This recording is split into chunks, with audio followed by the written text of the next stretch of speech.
You ever have those moments, Alex, where you're staring at a perfectly good piece of walnut? I mean, timber that's lived 100 years just to look that handsome. And you realize you're about to put a chisel to it to carve a name? It's the type of pressure that makes your palms sweat enough to rust your own tools. I've seen you take a chainsaw to a mahogany log without blinking, Tiger. Are you telling me a few letters on a board actually get under your skin? It's the permanence of it. If I mess up a tenon, I can glue a shim in there and nobody's the wiser. But if I'm carving the letter S and my hand decides to wander off on a little solo adventure, well, now that sign says something entirely different. And usually, it's not something a client wants hanging over their front porch. Today, we're diving into the world of signs and lettering, the stuff that turns a plain hunk of material into an actual message. We're talking hand painting, carving, and the absolute dark magic of layout. Because let's be honest, we've all seen those welcome signs where the E at the end is squished against the edge like it's clinging for dear life. Oh, the dreaded ran out of runway syndrome. It's the hallmark of a person who trusts their eyeballs over a ruler. I spent 3 hours last week on a shop sign, just a simple open sign for a buddy's bakery. And I realized halfway through the P that I hadn't accounted for the kerning. I had to tell him it was a new minimalist style where the letters just huddle together for warmth. Nice save. But seriously, where does someone even start? If I want to paint a sign, do I just grab a Sharpie and a prayer? Put the Sharpie down, Alex. If you use a marker on wood, the grain is going to suck that ink up and bleed out like a paper cut in a bathtub.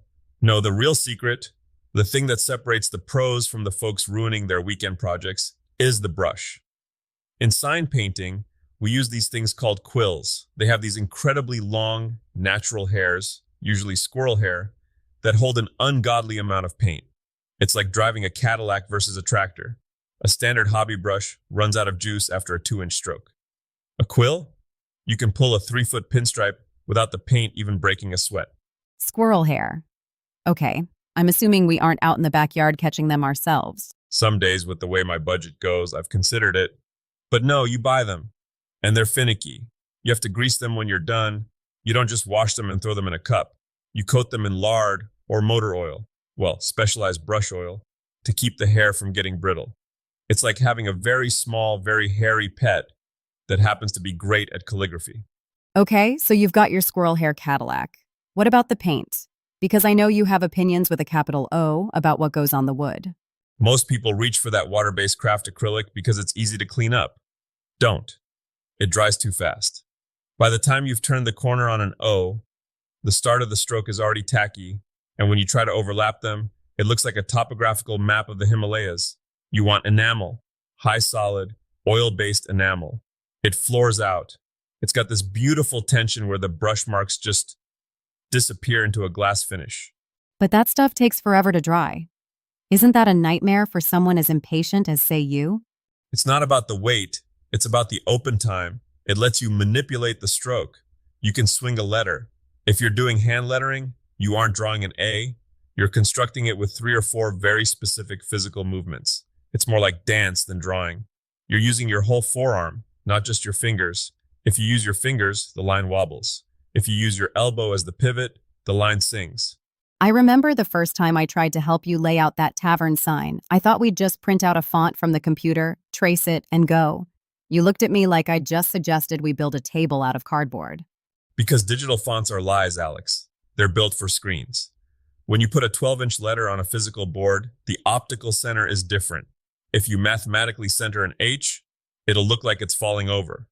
You have to cheat the letters. You make the bottom slightly heavier so it feels grounded. You let the round letters, the O's and C's, hang just a hair below the baseline. Otherwise, they look like they're floating away. It's the uncanny valley of woodworking. If it's mathematically perfect, it looks wrong to the human eye. Exactly. Your eyes are the ultimate jurors. I've spent more time squinting at a layout from across the driveway than I have actually carving the wood. People think sign making is about a steady hand, but it's actually 90% about how you manage the empty space, the negative space. The gaps between the letters are just as important as the paint itself. Let's talk about the 3D stuff. Because painting is one thing, you can wipe that off if you're quick. But once you start V-carving with a chisel, that's the point of no return.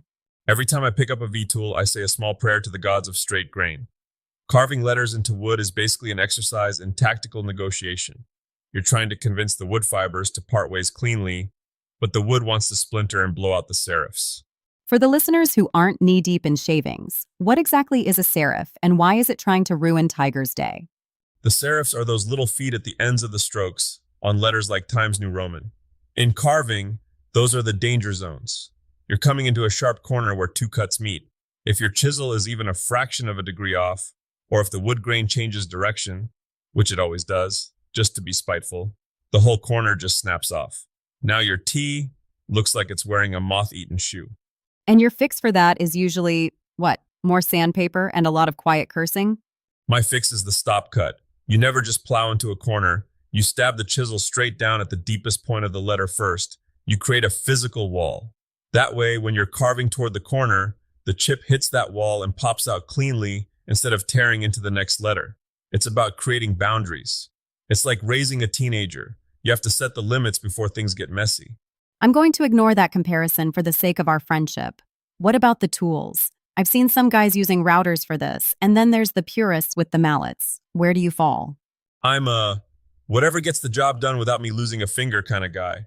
Routers are great for removing bulk, but they're loud, they're dusty, and they have no soul. A hand-carved letter has life because the depths vary slightly. When the sun hits a hand-carved sign, the shadows are crisp. A router bit leaves a round bottom, a chisel leaves a sharp V. That V catches the light and casts a shadow that makes the letter pop like it's floating. It's that 1% difference that people can't quite name, but they can feel it when they look at it. Precisely. It's the difference between a store-bought cake and one your grandma made. One is perfect and forgettable. The other has character, and probably a little bit of salt from a teardrop when the grain gave me trouble. One of the things that surprised me when I started hanging around the shop was the pounce bag. It looks like something out of a 19th century detective novel. Explain the pounce technique for the folks at home. Oh, this is the best pro tip for anyone doing large-scale work. Let's say you've spent 3 hours drawing a perfect design on a piece of paper. Now you need to get it onto a 6-foot-long piece of expensive cedar. You can't use carbon paper, it smudges. You don't want to draw it by hand again because you'll never get it identical. So you take a little spiked wheel, looks like a tiny pizza cutter for moths, and you roll it over your pencil lines. It pokes thousands of tiny holes in the paper. Then you tape that paper to your wood and hit it with a pounce bag, which is just a sock full of powdered chalk. You really do use the most sophisticated technology, squirrel hair and socks full of chalk. Hey, if it worked for Michelangelo in the Sistine Chapel, it works for me in a garage in Ohio. When you lift that paper, you're left with a perfect connect the dots ghost of your drawing in chalk. It doesn't damage the wood, and if you mess up, you just blow the chalk away and start over. It's the ultimate undo button for the physical world. See, that's the kind of stuff they don't teach you in art class. It's about the preparation. But let's talk about the oh no moments. Give me a real one. What's the biggest sign-making disaster that still keeps you up at night? It was a memorial plaque, solid white oak, beautiful piece. I had finished the carving, and it was time to paint fill the letters. This is a common trick. You carve the letters, spray the whole thing with a sealer, then slap black paint into the carvings, and sand off the excess once it dries. Sounds foolproof. You'd think. But I got impatient. I didn't wait for the sealer to fully cure. I put that black oil-based paint into the letters, and the solvent in the paint melted the sealer. The black ink traveled through the wood fibers like a capillary system. It looked like the letters were bleeding.